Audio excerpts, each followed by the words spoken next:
Hi everyone, it's Tiff the Outmatched Mama here. Today I'm going to be going through my Cycle 2 Week 5 Classical Conversations tutor lesson plans. So for geography this week we're doing the European cities, and I found that this goes really well to the tune of Yankee Doodle.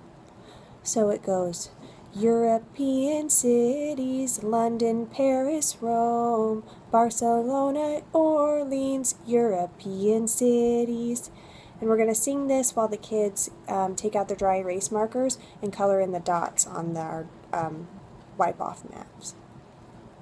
For science this week, I found a visual on CC Connected. If you search Cycle 2 Week 5, it'll come up under the username that created it. And we're going to reference this as we go through and chant and say our science sentence in funny voices. For our math this week, we're going through the 9s and the 10s. So for the 9s, we're going to practice chanting them, and then we're going to do something active once the kids have them down. So we're going to either march around the room or do jumping jacks or whatever the kids come up with to do while we say our 9s. And then for our 10s, when we count them, we're going to give double high fives to our partners as we say the 10s. For English this week, we're going over objective pronouns, and we're still going to do the chicken dance song with these. So that goes, me, you, him, her, it, us, you, them, objective pronouns. And we're just going to add them to the pronouns from last week and keep going. For Latin this week, we're going to play the song on the app. The kids really seem to like that, and they seem to remember it when we sing it to the same tune that's on the app in review. So we're going to stick with that. And then for our history sentence this week, it's really long, and my kids usually do really well if we do hand motions.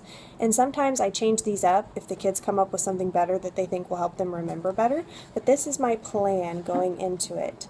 So this sentence goes, tell me about the 100 Years' War.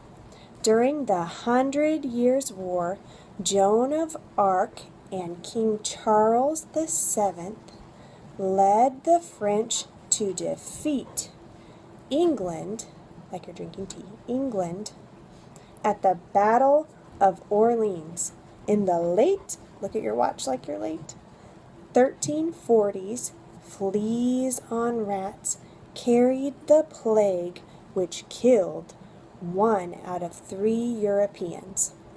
So we're going to do that. My kids really seem to do really well if we put hand motions with them. So we're going to do the hand motions for history, because when my kids have hand motions with something we're doing, it really helps them to remember these really lengthy things. And then for art this week, we are doing the topic of perspective. So we're going to read a book that I've gotten from the library called The Pencil, and it's got some really good perspective art in there that I can show the kids. And then we are going to practice drawing some blocks and some 3D objects, like blocks or cylinders. I believe it's in the warm-up requirements for this week. And after we're done doing that, we're going to try to make something called Objective Snowman. Like we're going to make a snowman by looking at it from the top down on a paper. So I will link to that below where I got that idea, so you can see a picture of what that's going to look like. Then for review this week, I'm really excited about this. I made these targets in a printable format. I printed them out at Office Max really cheaply using my CC Tutor discount that we get through Classical Conversations. And I laminated them. And I've got sticky tack so I can hang them up all over the wall. They're all different sizes. And I think if my kids were older, I would probably write topics on the back. So that whatever target they hit or got close to, then they'd have to answer that one. But I think my kids are young enough in my class that it's going to be good just to get them to stand in line and take a turn shooting a Nerf gun at the target. So I've got these really cheap Nerf guns. I think it costs $3 or $4 at Walmart, and it comes with a couple of these foam things with suctions on the end so that they will stick when they shoot it on a target, which is really fun. My kids will really like that. And after they take a turn shooting, I'm going to ask them a question and just go down the row and see how that goes. So those are my simple tutor plans. I hope you enjoyed them. Thanks.